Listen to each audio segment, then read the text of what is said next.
Welcome to Stories from the Center of the Universe, the podcast about the human experience.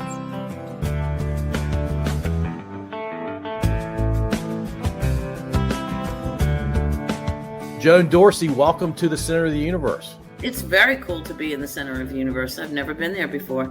Have you ever been to Ashland? Virginia? Yeah. Yeah, is that called the center of the universe? That's the center of the universe. No, I didn't know that. But what it also means is this conversation is at the center of the universe because I'm completely focused on you and your story. Okay. Sounds good to me. All right. You and I chatted yesterday, Joan, and I think pretty early on in the conversation, I said I detected an accent that doesn't sound like it's from Virginia. So let's start with where you're from.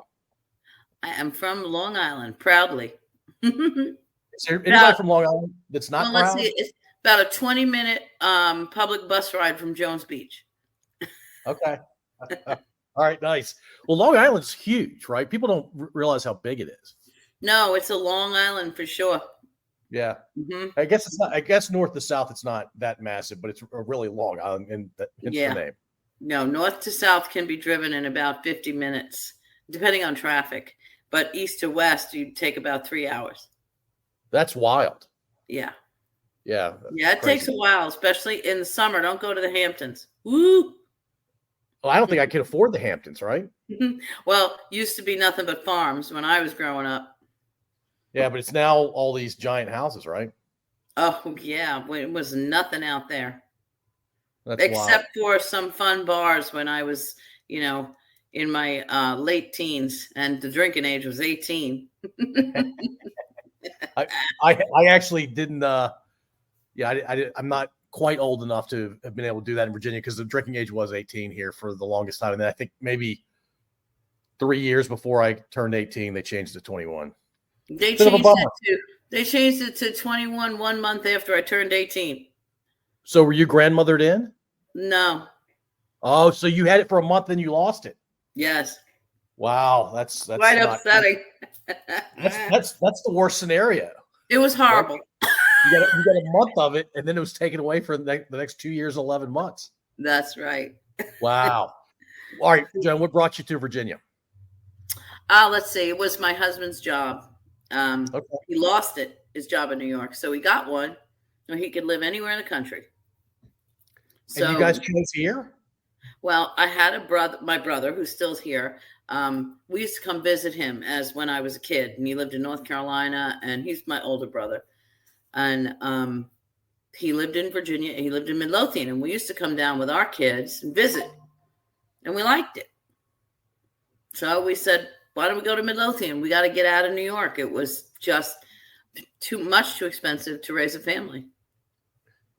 So I imagine that's one thing you liked about Central Virginia is it's a lot cheaper than New York. What else did you like about it?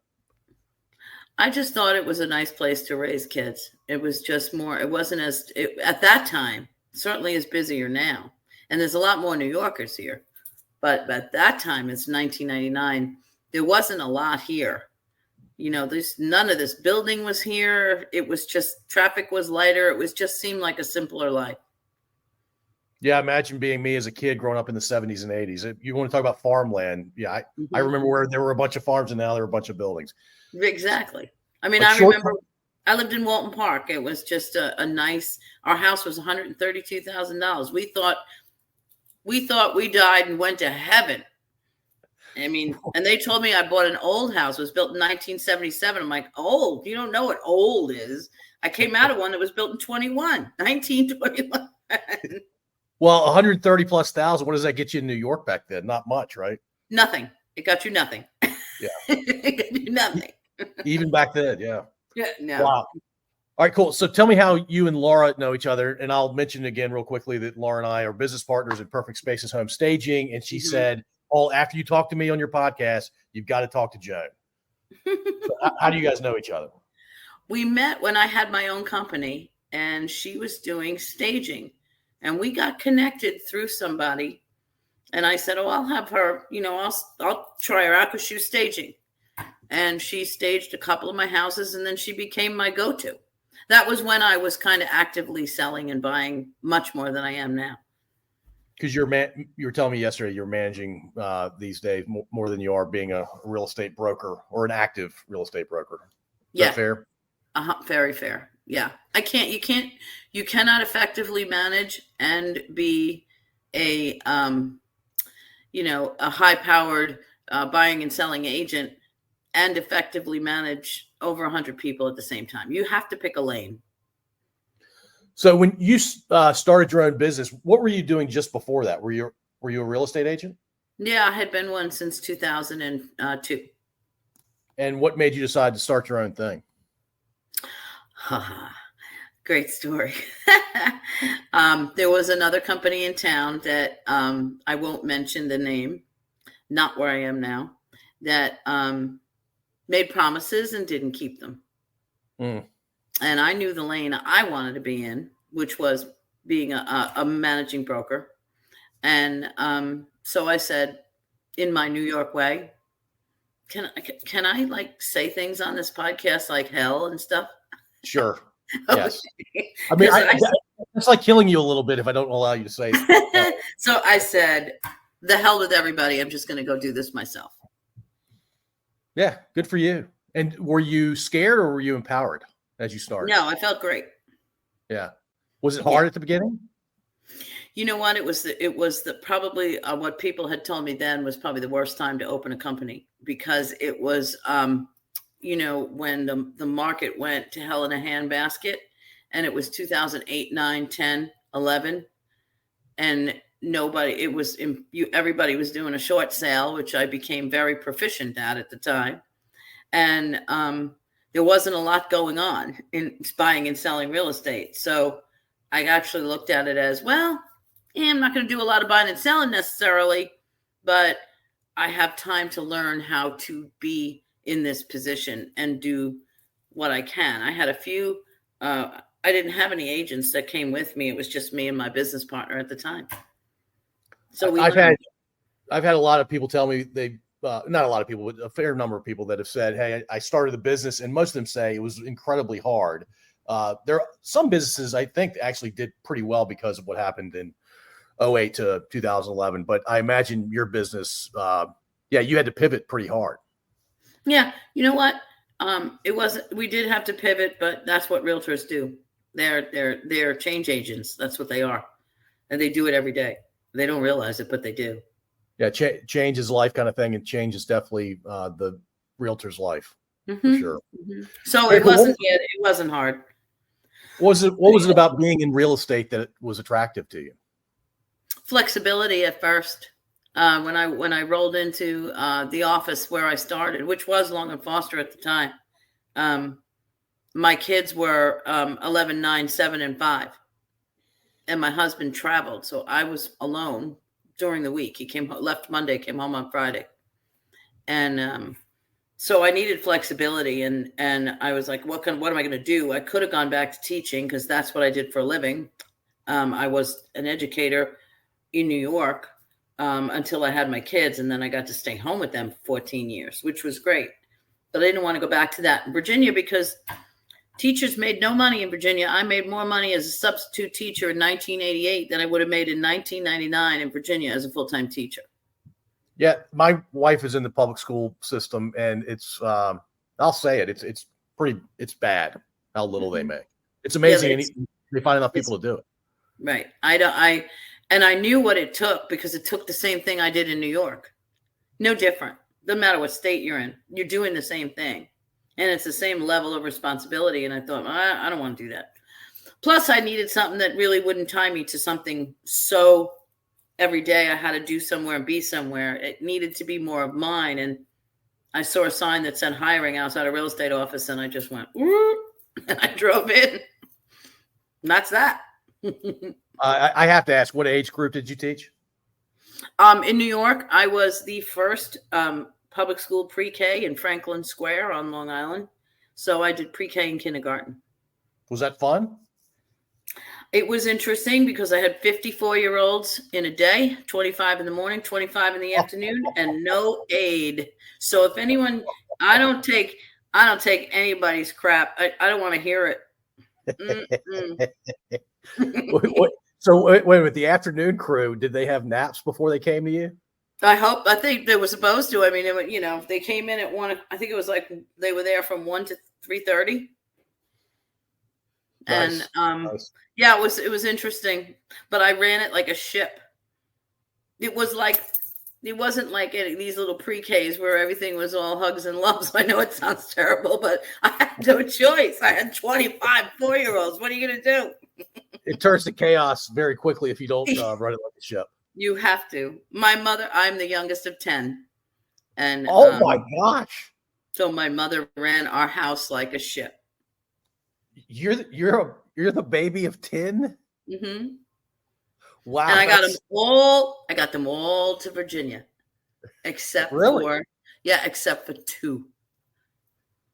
Wow, that's a lot of influence for the baby of the family. Yeah. Mm-hmm. I know it's an odd dynamic, but I am actually the one that kind of holds them all knuckleheads together. And it was a pretty easy sales pitch, you think? Hey, it's a lot cheaper and people are nicer. It was the taxes. It really wasn't me. I mean, I had a brother who was paying $27,000 in taxes. That's insane. Mm-hmm. It doesn't make any sense. Yeah, so they're all here. We're very close, all of us. They'll be all here at my house on Saturday for another event thing I'm doing. Wow, all 8 of the 10. Mm-hmm. Wow. And what about the other 2? Why aren't they here? They both lost their husbands not that long ago, and their children are grown and staying, so neither one of them want to come. That makes sense. And I totally get that. They come to visit. Gotcha. All right, so back to starting your business over time. And how long did you run that business? 2011 to 2017. So for 6 years, in that 6-year period, what was your fondest memory or accomplishment? I think it was my goal. I had a little note on my desk in a frame, and it said, nobody knew what it meant, but I did. It said 50 in 5. Mm. And it meant that I would recruit and have 50 agents within the first 5 years. And you did it. I had 51 on my 5th anniversary. Did you get the 51st just to put a little cherry on top? Yeah, I did. I was kind of excited. I kind of like hogtied somebody and said, "You have to." That's awesome. Yeah, it was pretty cool. I mean, that's almost at 1 a month. I never thought about it like that. I mean, yeah, it's very head down, very focused on what my goals were, and then the goals of each agent as I brought them on. Yeah, and it worked out. We'll talk about the transition from entrepreneur into a managing broker. So the flip side, what were the biggest challenges to running your company? The liability for myself and my own license. The worry of having an escrow account and being responsible for that. People go to jail over escrow. Say more about that. Well, collecting escrow monies, I thought was at that time is what real estate companies did. They have escrow accounts, and you're responsible for other people's money. And if there's any kind of mistakes, you could lose everything. I could lose everything. And so I used to say this company starts and stops with me. And so there was an awful lot of liability there. I enjoyed it though. I didn't focus on that liability. I just knew it was there. So I was pretty stringent, but again, that's kind of who I am. And, I had 4 kids. My husband traveled. I'm the youngest of 10. I had nothing but examples of this is the way you got to do things. So if you set up the right systems, it works. But no one can color outside the lines with me. Not when it comes to that. You got to stay within the lines. And if you didn't, I was going to let you go. And I did a few times. Yeah, I mean, it's part of running a business, right? Mm-hmm. So the liability, because you were the only owner, basically that all fell to your business and you had some personal liability, or did you have some coverage through? No, I didn't have any personal liability. We have coverage for that. Yeah. But I didn't want to lose the company. Like if anything happened to me, that means everyone else wouldn't be able to work. They would have to find another place to hang their license. Yeah, I'm learning a ton about it. All right, can we talk about staging for a second? Since you and Laura worked together a handful of times, are you a fan of staging? Oh, absolutely. Yeah, my belief is it helps sell the house faster, and you can get a bigger price, a higher price for it. I think it's really important. I think there's two levels to staging. Like either you bring in somebody like Laura as a consultant, depending on the client.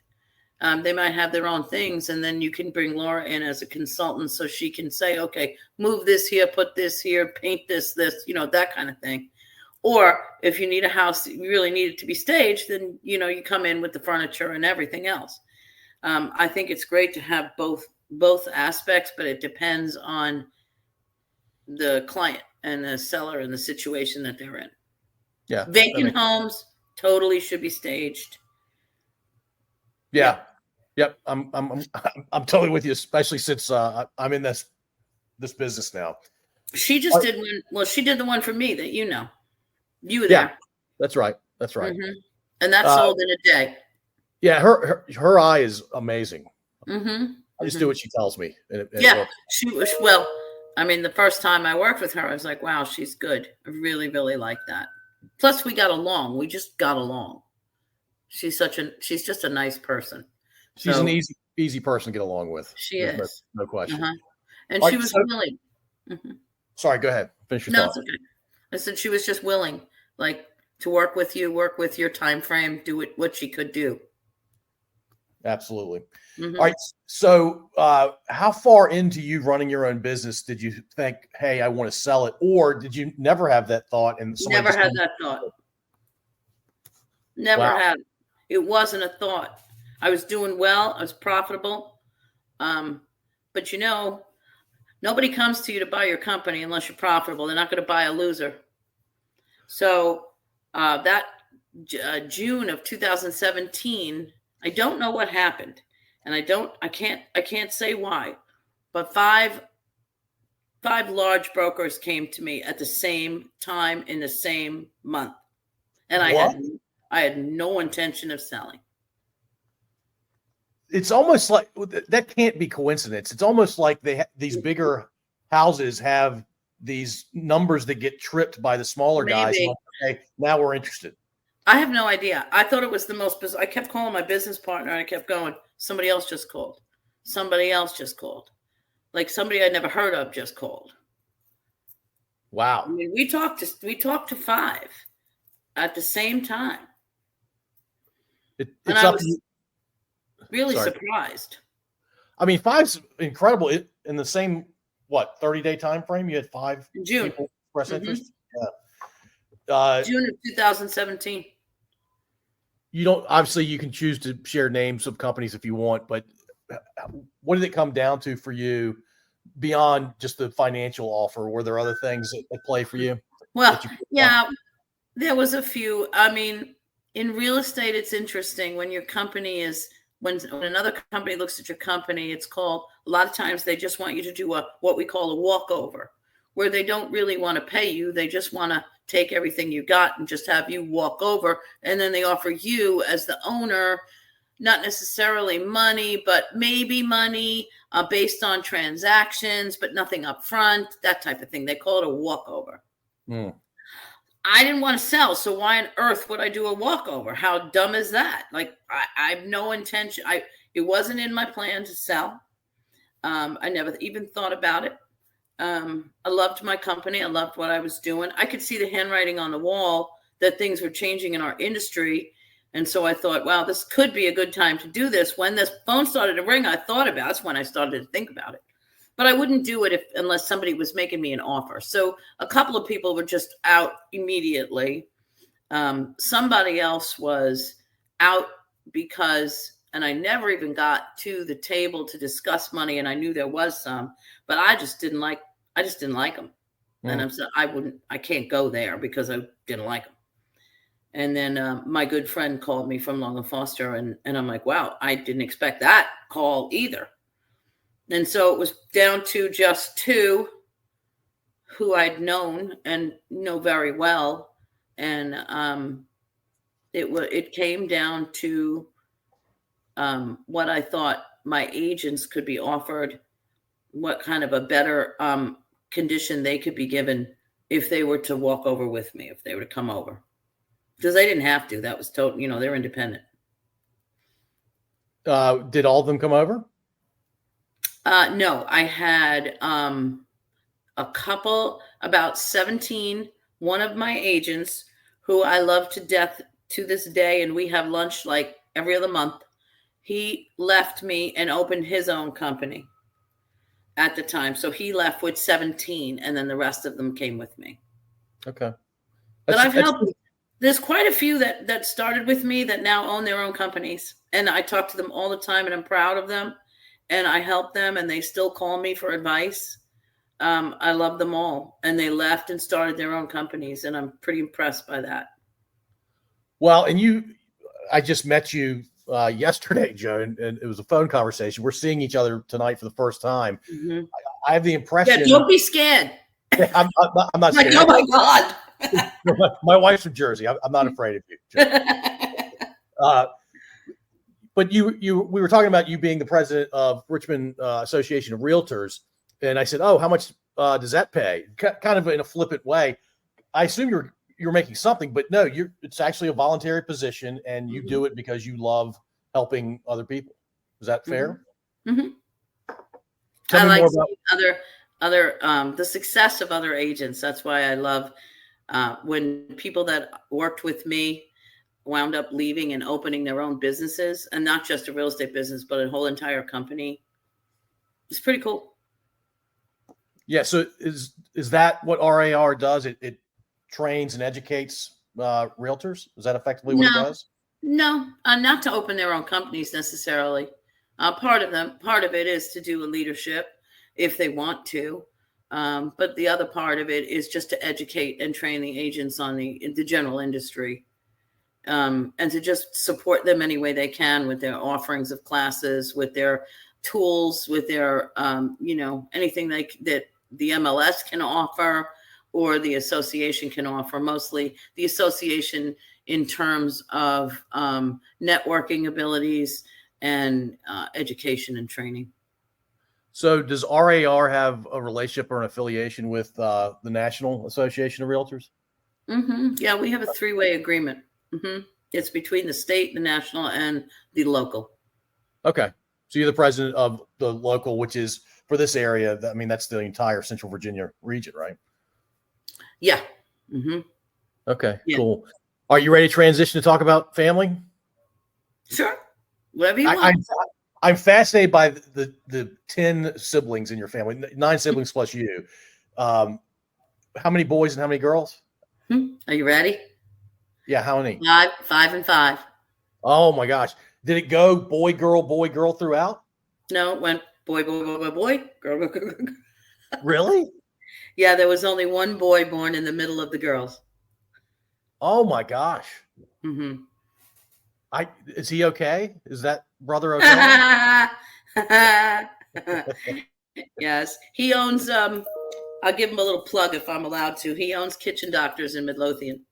Oh, cool. Which my son is about to buy from him. What does Kitchen Doctors do? They do new kitchens, kitchen redesign, cabinets, counters, whatever you need. Okay, nice. My wife's been talking to me about doing that in our place. So they're called Kitchen Doctors. They're awesome. Okay. But he followed me down here in 2001. So that's pretty quick. We're very close, him and I. Is he number 9? No, he's number 8. Okay. So wait a minute. It was 4 boys, then 3 girls, then a boy, then 2 girls. Yeah. So when he looked up, he saw 3 sisters, and when he looked to the younger crew, he saw 2 sisters. Oh yeah, he harassed me to no end. He just harassed me to no end. But he was also growing up one of my biggest protectors. My brothers all are, but he was my biggest protector. they can give you grief, but nobody else can, right? Yeah. Oh boy, does he ever? Still does. That's cool. Tell me about your immediate family, your husband and kids. Well, my husband is Jim. He's in real estate with me now, which is great. We work together. He's my sales manager. We still have a real estate business too, which he does more of that now. We work with people that are referral sources that have been with us for years. So that's kind of where we are with our real estate buy and sell business. And then my children are, one son is in DC, and the other two, my daughter and son, are local.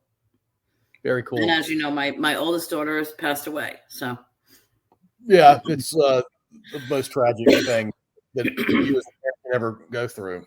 Mm-hmm. Yeah, it doesn't get easier, I imagine. No, time doesn't make anything go away. It just softens. Yeah. What are your 3 kids? What do they do? My daughter is the director of trauma and burn for Chippenham Hospital. My son is an attorney in DC doing white collar crime. And my other son is about to buy my brother's business. So your daughter, is she a doctor or is she an administrator? No, she wasn't. She's an RN, but she has been promoted several times. She's been promoted again. I can't say it because it hasn't been made public yet, but she will now be a director for all of HCA's capital division. So she'll be in charge of 8 hospitals. Wow. And she's only 31. That's wild. I'm very proud of her. It sounds My children are driven. It sounds like they're all successful and doing well. They're pretty driven. They knew what they wanted. Well, and it's funny. You said you're a close-knit family, and we talked about Richmond as part of that conversation. And I assumed it was your family loves Richmond, and you said very politely, you're like, no, we love each other. We just happen to be in Richmond. Exactly. It wouldn't matter where we were.